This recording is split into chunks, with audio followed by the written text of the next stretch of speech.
You're listening to Real Talk Podcast with Steve Harrison, where he'll be talking about current events, finance, God, relationships, lifestyle, and health. So stay tuned, because Steve is going to bring that real talk on Real Talk Podcast. Welcome to Real Talk. I'm your host, Stephen Harrison, and we have a special guest today, Andy Morris. He's the owner of the Wing Agency Group in the Northeast. He enjoys a great deal of his success in all his adventures. He was saved from a massive stroke and revolutionized medical procedure by prayer and faith. He embraced healing, power through music, and through his career. Andy, thank you for coming to the show today. My pleasure. My pleasure. Thank you for inviting me. Yes. Andy, tell us about yourself and what's your relationship to music when you were at such a young age? Well, like most boomers, baby boomers, music played a very important part in my life. The 60s was an explosion. Yes, yes.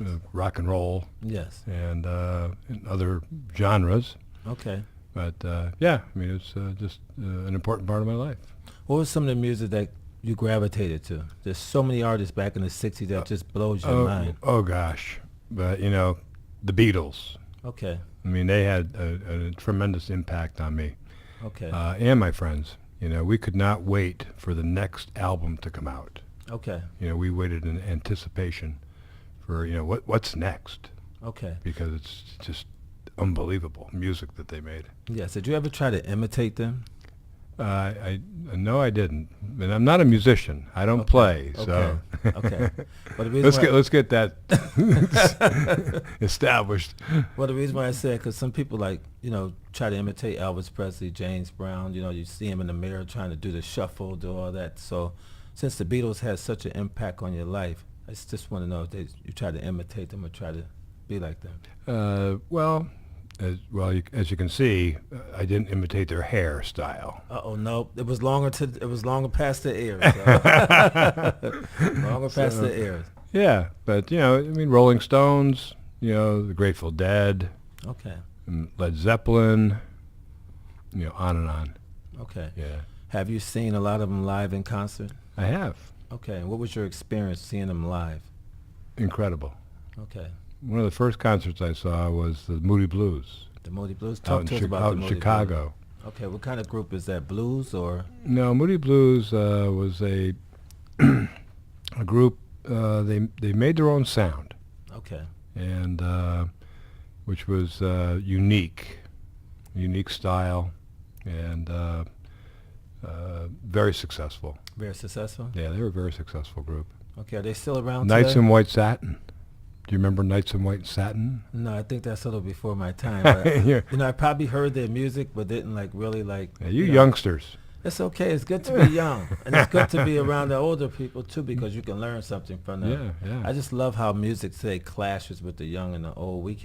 We sample the old school music, and we make hits out of it. But Interesting you say that. Yes. Because one of the really nice experiences I had with my daughter, we went to see the Allman Brothers Band up in Hartford, but a band that she liked, that she saw in college, Rusted Root, was opening for them. Okay. So we went to this show, and she had a chance to see the Allman Brothers, who I love. Yes. And I was able to see a group that she liked. Okay. At the same time, and so it was just a nice evening. Yeah, because no one was together. Yeah, it was together. It brought both of y'all together at a different time. Yeah, father-daughter, Yes. Yeah. How long ago was that? Probably early 80s. Okay, you took your daughter in the early 80s to that. To see a show, yeah. Okay, what was her experience when she saw your genre, your time, and you seeing her time in music? How did y'all feel when you left that day? She didn't care for the Allman Brothers. Oh, she didn't care? And Rusted Root, but the important part of that was that we did this together. Yes, that's what matters. Whether we like it or not, the music, the important thing is that we were together for that evening. Yes. Doing something really good. That's good. Glad to hear that about your family and your daughter. I also want to talk to you about you did some philanthropic work. Can you talk to us about that? Yes. I had a career in surgical sales. I sold eye surgical products. Okay. And just one of my careers, which gave me an opportunity. I have a good friend who's Philippine American.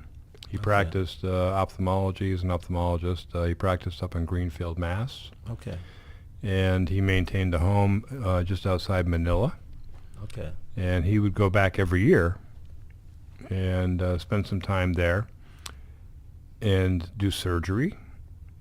He was Imelda Marcos's ophthalmologist. Okay. And but we worked on a mobile eye clinic, which was a tractor trailer type vehicle that actually had an operating room in it. Oh, wow. Full operating room. And this mobile eye clinic, which that's what it was called, went out into the provinces in the Philippines and provided free eye care to the poor. Wow, what a blessing. Yeah, very special. Yes, what a blessing. Yeah, and they had an inauguration the second year that we were there. We completed it, and there was an inauguration, and President Ramos and his wife attended. Okay. They were the guests of honor. Okay. And they presented me with a plaque thanking me for the work that I did on this. Okay. And helping the Filipino people. Now, what year was that? That was 83, 84. Okay. And how long did you do that service for? It was just those years during that time. I solicited all the equipment to equip the mobile eye clinic. Okay. So I solicited all the everything that was needed to equip it from American companies. Okay. Yeah. I think we need that over here too. Need it everywhere. Yeah, we need it everywhere because you're giving back and you're helping those that don't have no insurance and they're just poor.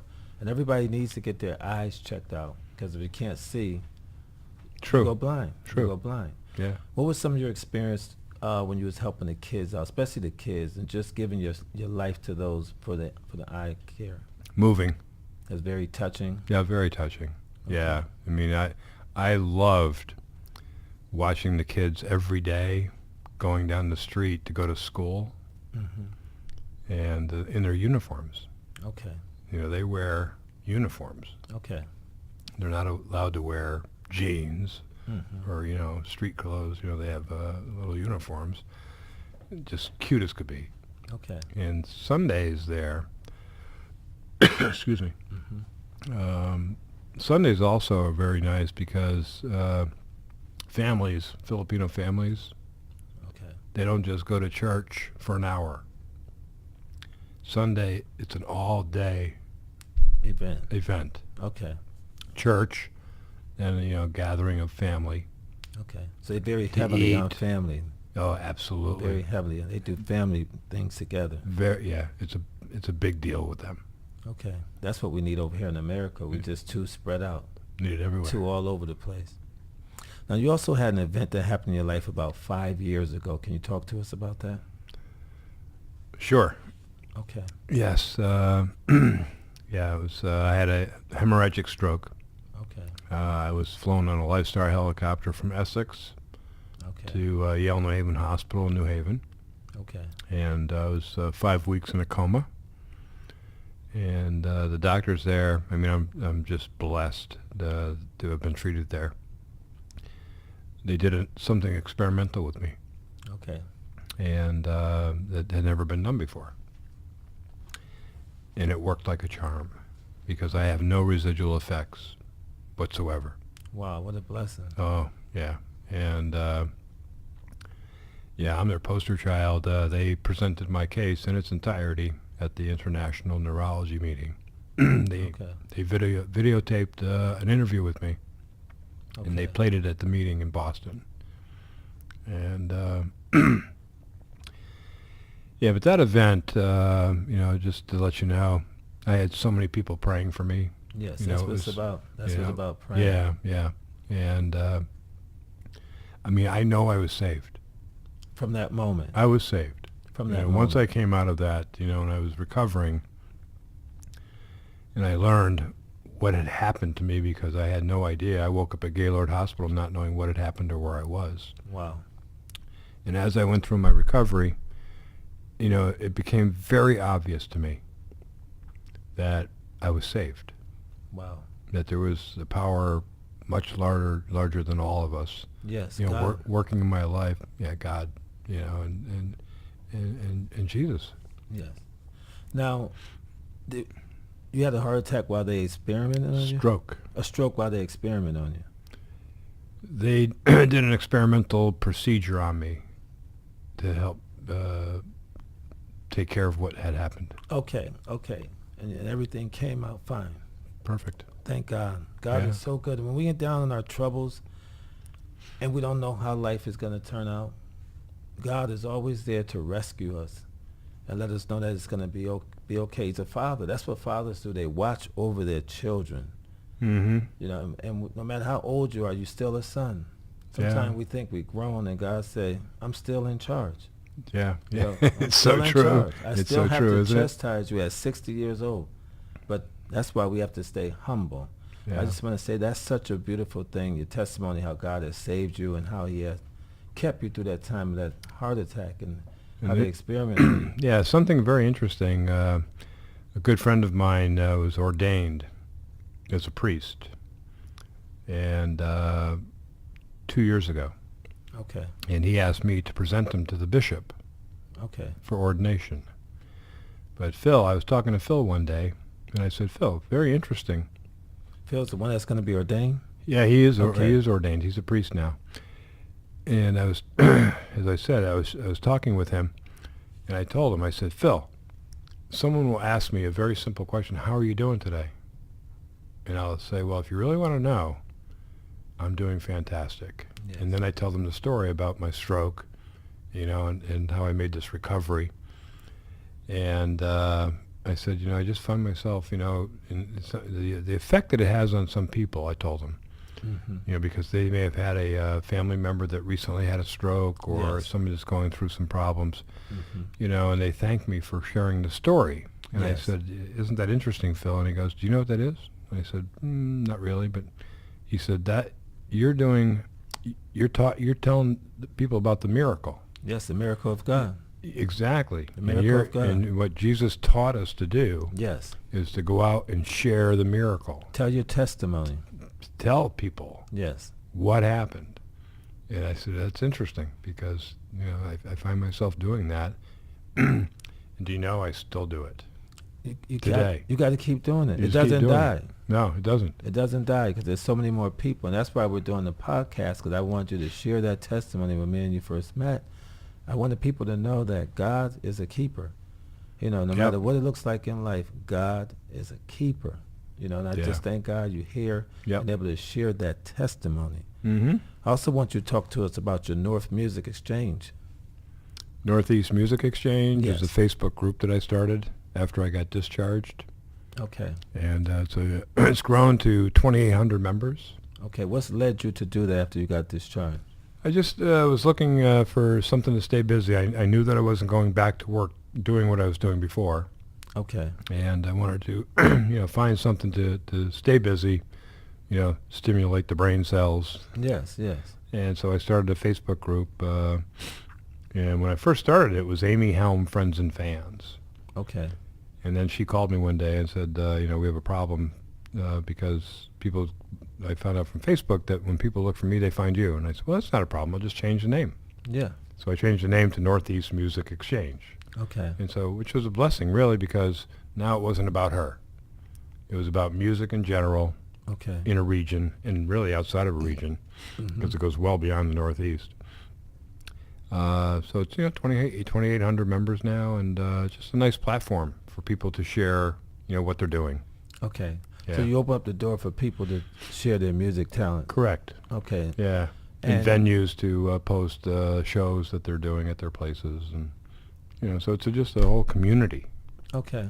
You know, and fans can post pictures and videos of the shows that they went to. Okay. Very interesting. Yeah. So what kind of music, basically?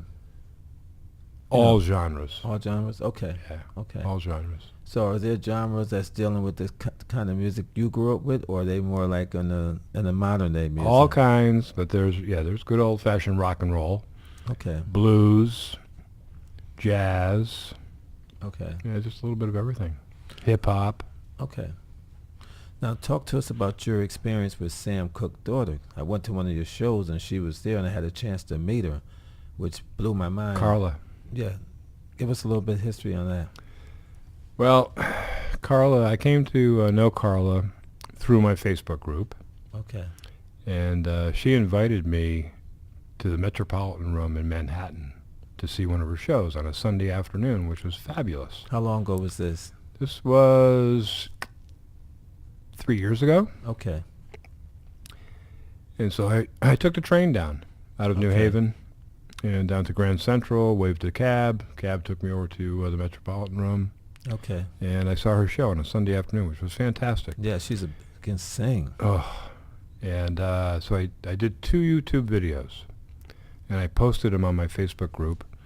And I tagged her. And everyone knows when you tag someone what happens. Everybody from Michigan, where she lives, started liking it, commenting. And then I got a friend request, Facebook friend request from a gentleman. He joined my Facebook group, and then he messaged me and said, please call me. Well, it was her booking agent at the time. Booking agent, okay. And so we were on the phone for no less than 3 hours. That's what happens. Right? And he said, look, I'm checking your Facebook group, and it's great. You have a lot of musicians, a lot of bands that are members. You have a lot of venues that are members. And he said, and it's obvious to me that people like you because of the comments I'm reading, which I found pretty funny, actually. Yes, people do leave comments. Right, but he said, you should be a booking agent. And I said, well, you're not the first person that's mentioned that. At the time, I was consulting with the executive director at the Katharine Hepburn Theater. Okay. And recommending shows that he could book there once he took over. Okay. And but that's what pushed me over the edge, because I went down and talked to my attorney, who's my neighbor. Okay. I said, how do I do this? He goes, just open a bank account, DBA. Okay. And so 3 days after I had that conversation with Alan, the Wing Agency was born. Wow, just birthed itself. Boom. It was there, just by opening a bank account. And so I started telling people, what I was doing. And to this date, I have not solicited one group that I represent. So I owe it to Carla Cooke. Okay. What I'm doing today. Okay. She was the impetus, or the motivating. The seed. The seed. God sent the seed through her to give it to you. Correct. And he watered it. Now it's flourished. It's growing. Yeah. It's growing. Beyond my wildest dreams. Yes. What advice would you give our listeners who may be hesitant to go after their own dreams? Well, probably the most important thing is to be true to yourself. Be true to yourself. Yeah. Don't try to make other people happy. Don't do things, or don't go after your dream to satisfy someone else's desire for you, or to get their approval. Okay. Be true to yourself and do it because you want to do it. Okay. Yeah. And where do you think your success come from, Andy? Well, probably that, being true to what I'm doing, who I am. Okay. Hard work. Okay. I'm not afraid to work hard. Okay. Honesty. Okay. Plays an important part, that, you follow through on, what you promise to do. Okay. And, so you're honest and forthcoming. Okay. Yeah. I believe in that. Integrity. Integrity. Yeah, you got to have That's integrity. That's the word. Got to have integrity. Yeah. And actually integrity in all the things that you do in your life. Yes, I agree with that. And you'll make good company. Yeah. You'll make good company. That's right. Now, I want to back up a little bit. You said that you found out that you was born again after the stroke that you had. Mm-hmm. Did you immediately tell people, or you was trying to figure it out? Well, there was a period where I had to come to terms with what had happened to me. And so I sought out a counselor. Okay. Yeah, I wanted to back up on that. Go ahead. Yeah, I found a counselor that was fantastic. And, of course, I had a lot of support, from my family, Okay.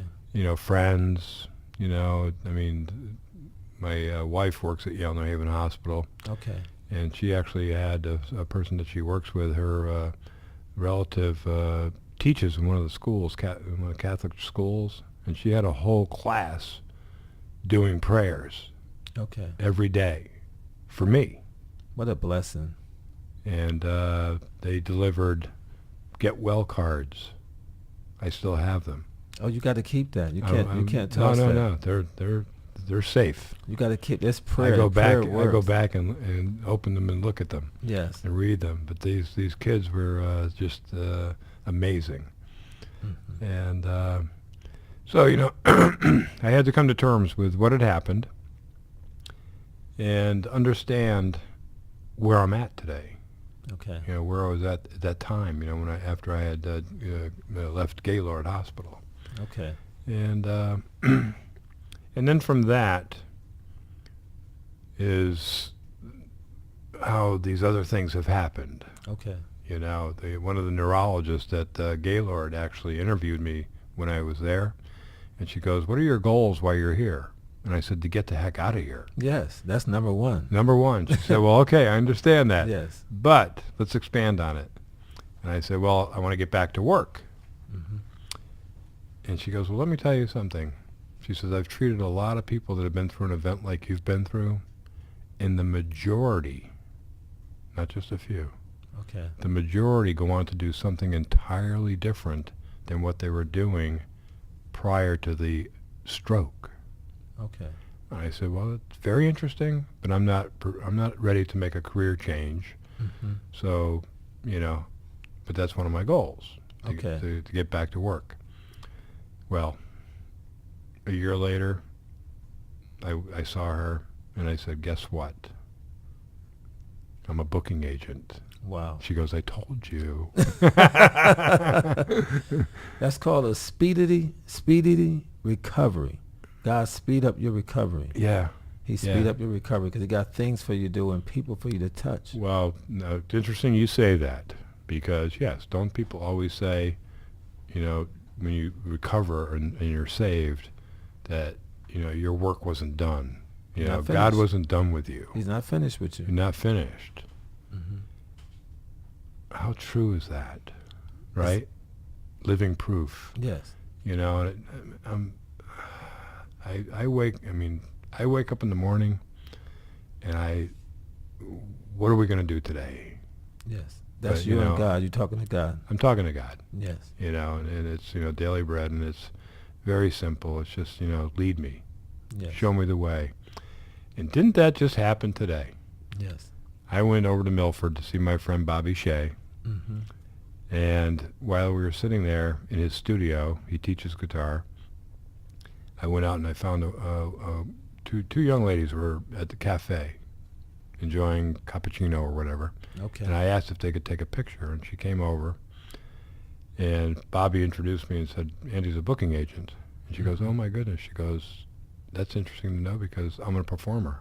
Okay. I'm a singer. I'm a jazz singer. I'm a jazz singer." Okay. Coincidence? I don't think so. No. Not a coincidence. No. It's just how my day was already planned out for me. Yes. I just have to accept it. The Bible says that our steps are ordered by the Lord. Mm-hmm. So when you're going right, God all he does is just shift you a little bit and say, "Okay, I need you to go this way." I just keep rowing. Yes. And who's got who's steering the boat? God is. God is. God is. And also, since you've been in this music industry so long, what really shocked you or just took you off your feet? Like, wow, it's amazing how we are growing into the music. Because you done seen every genre. What is really shocking you? Like, wow, music is really changing. I don't know if I totally understand the question, but Let me back it up.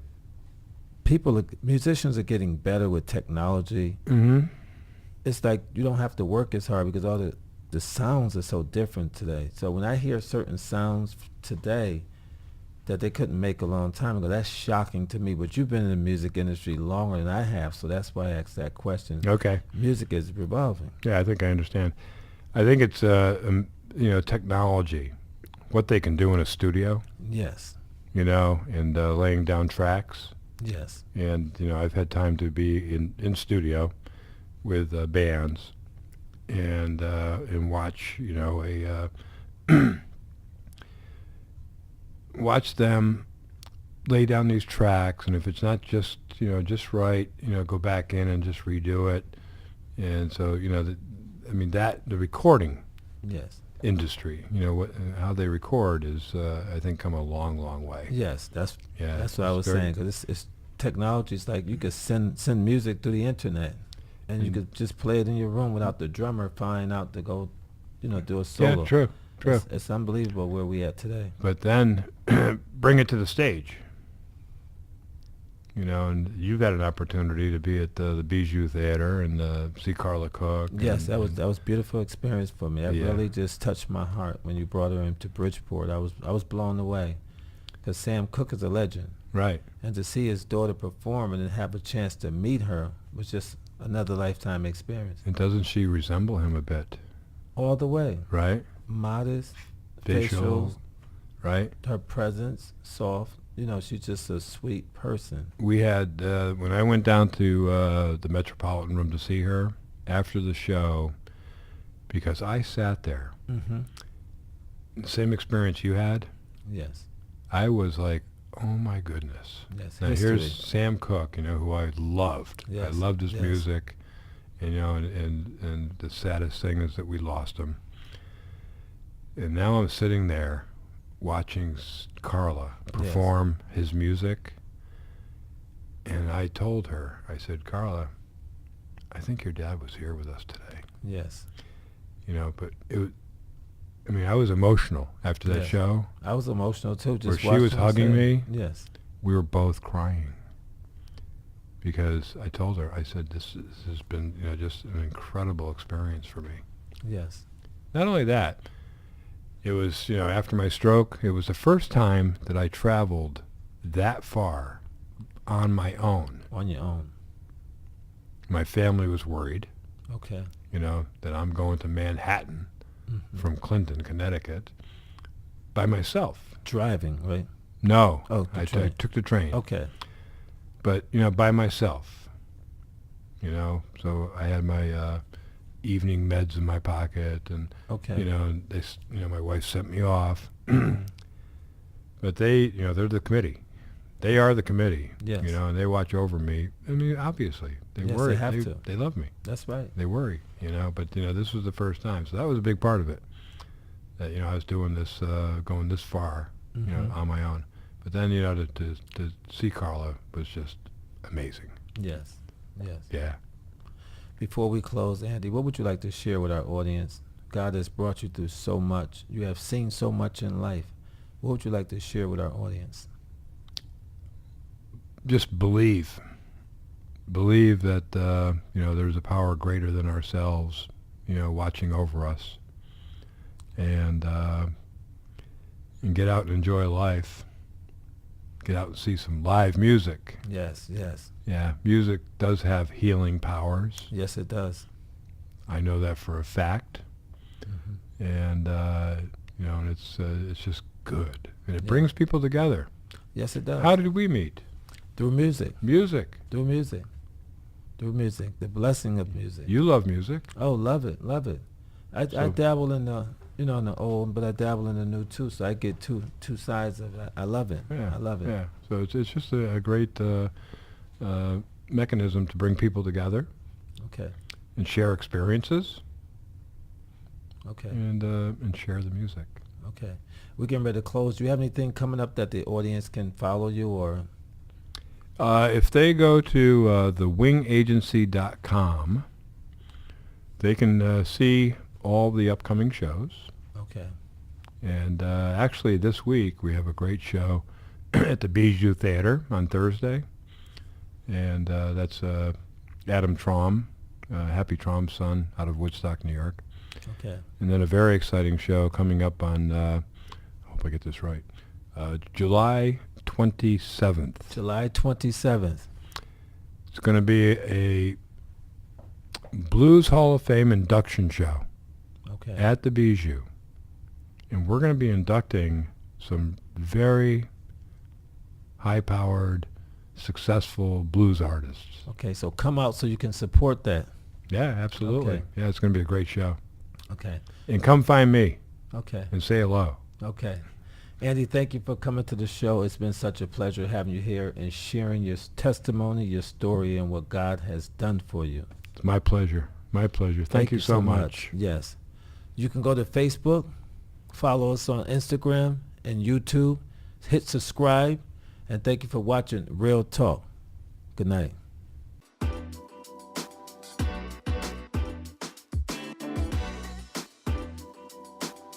You can reach out to Steve at realtalk877@gmail.com, Instagram and Facebook at Real Talk with Steve Harrison.